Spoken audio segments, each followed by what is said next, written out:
Start. Okay, we now move ahead. We now come to the next method of refining, which is known as electrolytic refining. Now, electrolytic refining, it's the most general method which is used. General means what? Most commonly we are using which method?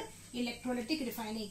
And electrolytic refining is based upon the principle of electrolysis. Now, for electrolysis, I need what? Cathode, and I need what? Anode. And I need a suitable electrolyte. Now, whatever is your impure metal, that plays the role of what? Anode. And your pure metallic strip will play the role of what? Cathode. And for electrolyte, you take what? A soluble salt of the same metal. Example, if I have what? An impure strip of copper. So, ये जो impure strip of copper, it is kept where? Over here. And pure strip of copper is playing the role of what? Cathode. And the soluble salt of same metal, that solution which you will use will be what? Copper sulfate. And these two electrodes are connected to what? A battery. Now, when you are passing current, chemical reactions will take place. Always remember, anode पे हमेशा क्या होगा? Oxidation. और cathode पे क्या होगा? Reduction. Reduction means what? Gain of electrons. And oxidation means what? Loss of electrons. तो इसके reactions देखो कैसे रहेंगे? When I have anode, anode पे क्या होगा? Oxidation. It means copper will lose 2 electrons and get converted to what? Cu2 plus. और cathode पे क्या होगा? Reduction. That means what? Gain of electrons. So Cu2 plus will accept 2 electrons and get converted to what? Copper, which is in pure form. तो जब आप electric current pass करोगे, जो ion से कॉपर के from the solution they will get deposited where? Cathode. And an equivalent amount of copper ions will be moving into the electrolyte. So this is the method which is known as what? Electrolytic refining. And always remember that impurities will be collected where? They will fall here below the anode. इसको हम क्या बोलते हैं? Anode mud. Okay. So we have what? Cathode. Cathode is what? Your pure metal strip. Anode क्या है? Impure metal strip. आपने क्या लिया है? एक soluble salt का electrolyte, which is what? Copper sulfate. You are passing what? Electric current. तो क्या होगा? इलेक्ट्रोलाइट में से जो भी आयन्स है वो कहाँ डिपॉजिट हो जाएंगे? कैथोड में से. जितने भी आयन्स कैथोड पे डिपॉजिट हो रहे हैं उतने ही एनोड में से लॉस्ट होते हैं, और जो भी इम्प्योरिटीज है वो यहाँ पे कलेक्ट हो जाएंगे in the form of what? Anode mud. So this is the method which is known as what? Electrolytic refining, and the most general method which is used.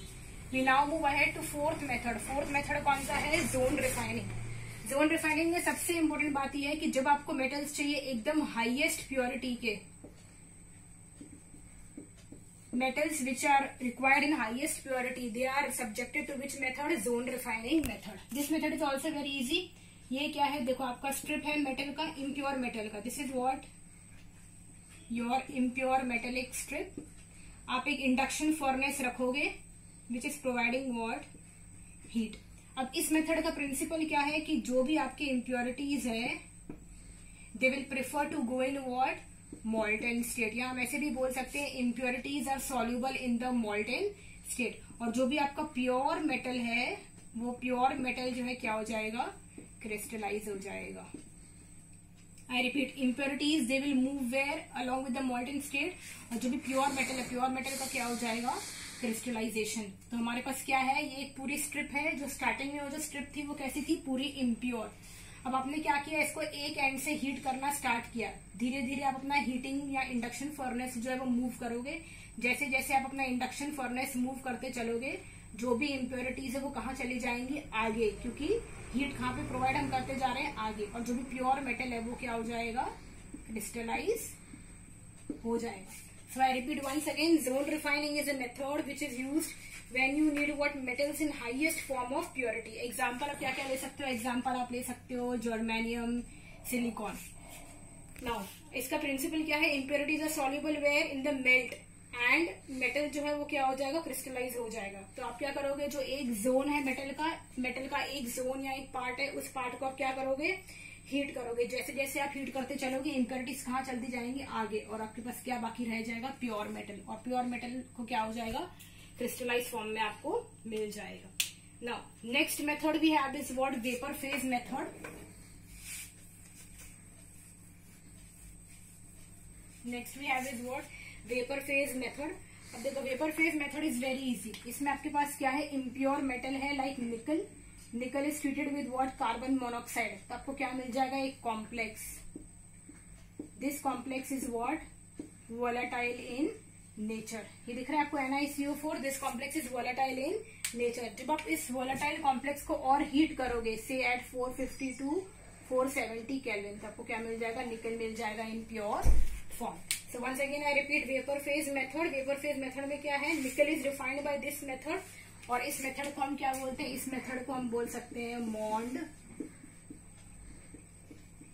Process. This method is also known as what, Mond process. तो निकल को हमने heat किया है carbon monoxide के साथ to give you what, निकल टेट्रामीन्स 4 carbonate. ये कॉम्प्लेक्स कैसा है, वोलाटाइल. जब इस वोलेटाइल कॉम्प्लेक्स को आप और आगे हीट करोगे तो क्या हो जाएगा, थर्मल डिकम्पोजिशन हो जाएगा और आपको क्या मिल जाएगा, आपका metal in its pure form. और इसी मेथड के एग्जैक्टली सिमिलर क्या है, वान आर्कल मेथड.